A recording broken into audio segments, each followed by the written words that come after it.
Vande Matram, all the students. Today we will recite and understand another poem of John Donne. And we know about the poet John Donne that he is known for metaphysical work. This poem, Go and Catch a Falling Star, is about the inconsistency of a fair woman. Here, the poet John Donne presents a list of different works that is impossible. The poet also compares those works with a woman, that it is impossible to find a true and faithful and fair woman as that works. Go and केच अ falling star, जाना और जाकर पकड़ना, केच करना एक गिरते हुए तारे को। क्या हम ऐसा कार्य कर सकते हैं? ये एक इम्पॉसिबल टास्क है, इम्पॉसिबल कार्य, असंभव कार्य। उसी प्रकार एक ट्रू, फेथफुल और फेयर वुमेन को इस संसार में मिलना, ये भी एक इम्पॉसिबल कार्य जॉन डन ने बताया है। गो, जाना and catch a falling star, जाकर एक गिरते हुए तारे को पकड़ना। Get with child a mandrake root, एक बच्चे का किससे जन्म लेना? मैंड्रेक, मैंड्रेक एक प्लांट है, पौधा, उसकी जड़ों से एक बच्चे का जन्म लेना, इंसान के बच्चे का जन्म लेना, क्या यह संभव है? नहीं है संभव। उसी प्रकार एक महिला का, फेथफुल महिला का मिलना भी असंभव है। कवि कहता है, tell me where all past years are, कि क्या कोई मुझे बता सकता है कि पास्ट के जितने भी ईयर्स हैं वो कहाँ गए हैं?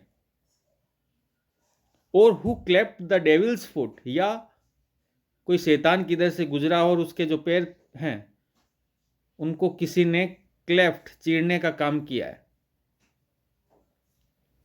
Teach me to hear mermaid singing, या कोई मुझे बता सकता है कि किसी ने मरमेड्स जो होते हैं, जलपरी, उसके संगीत को किसी ने सुना है।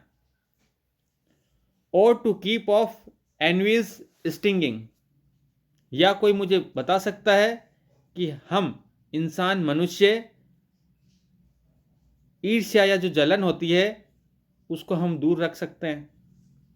कि कोई ऐसा व्यक्ति कह दे कि उसको तो ईर्ष्या होती ही नहीं है, तो क्या ऐसा कोई, इतने कार्य कवि ने ये बताए हैं, क्या ये संभव है?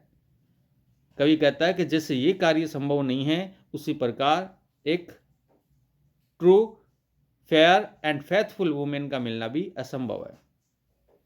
एंड फाइंड वॉट विंड, कि क्या आगे कोई ये बता सकता है कि किन कारणों से इंसान अपने माइंड को ऑनेस्ट रख सकता है, ईमानदार रख सकता है, कि यानी इंसान किन कारणों के कारण ईमानदार है, क्या ऐसे कोई कारणों का उल्लेख कर सकता है? इतने कार्य कवि ने बताए हैं कि यह कार्य असंभव है। If thou beest born to strength sight, अब कवि कहता है कि हाँ, हो सकता है यदि तुम्हारे अंदर कोई जन्मजात शक्ति हो। बिस्ट बॉर्न का मतलब है जन्मजात शक्ति के लिए।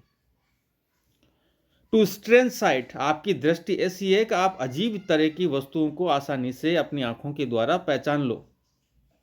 जो लोग थिंग्स इनविजिबल टू सी, जो अन्य लोगों को नहीं दिखाई देती है लेकिन आप उनको पहचान लो, ऐसी अगर आप में जन्मजात शक्ति है तो आप एक काम करना, राइट 10,000 डेज एंड नाइट्स, तो आपको एक यात्रा करनी है, और वो भी कितने दिनों की? 10,000 दिन और रात की यात्रा करनी है, और फिर पता लगाना है। ये जो लाइन है, राइट 10,000 डेज एंड नाइट, ये एक प्रकार का उदाहरण है हाइपरबोल का। हाइपरबोल कहते हैं अतिशयोक्ति को, चीज़ों को बढ़ा चढ़ाकर कहना। क्या कोई काउंट करेगा कि कितने दिन गए हैं या कितने दिन यात्रा नहीं की है? Till as snow white hairs on the, कब तक यात्रा कर रहोगे? 10,000 दिन रात तक, और जब तक कि आपके बाल स्नो जैसे वाइट नहीं हो जाए तब तक आप यात्रा करके आओगे। दाउ, व्हेन दाउ रिटर्न्स्ट जब तुम लौट कर आओगे, विल टेल मी, और आकर मुझे ये बताओगे। जब आप अपनी यात्रा के बारे में, उन कार्यों के बारे में मुझे बताओगे। ऑल स्ट्रेंज वंडर्स, जितनी भी अजीब चीजें आपने देखी है, दैट बिफेल दी, जो तुमने देखा है, जो तुमने सामना किया है, एंड स्वेयर, जब उन चीजों के बारे में तुम कसम खा के कहोगे, तो क्या कहोगे? Nowhere lives a woman true and fair, कि आपने अपनी यात्रा के अंदर कहीं पे भी एक ऐसी वुमेन को नहीं देखा है जो ट्रू भी हो और फेयर भी हो, सच्ची भी हो और सुंदर भी हो। ऐसी वुमेन आपको कहीं पे भी नहीं मिलेगी, ऐसा जॉन डन ने कहा है। इफ दाउ फाइंडस्ट वन, यदि आपको एक कोई मिल भी जाए अपनी यात्रा के दौरान, अगर आप में को ऐसी कोई मिल भी जाए, लेट मी नो, तो तुम मुझे उस महिला के बारे में बताना।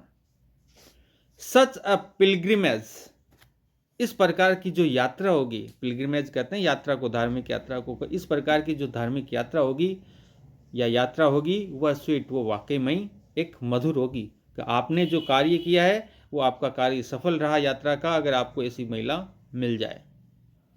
येट डू नॉट, लेकिन ऐसी महिला आपको कहीं पे भी दिखाई नहीं देगी।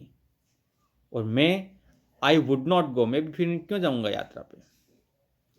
दो at next door we might meet, जब अगले दरवाजे पे हम मिलेंगे।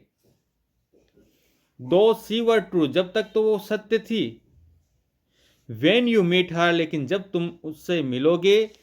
एंड लास्ट, उसके बाद, till you write your letter, जब आखिरी में तुम उससे मुलाकात करोगे और उसको पत्र लिखने का काम करोगे। Yet she will be false, यानी मुलाकात के बाद जैसे ही आपने पत्र लिखा उसको, तब तक वो महिला कैसी हो जाएगी? फॉल्स हो जाएगी, झूठी हो जाएगी।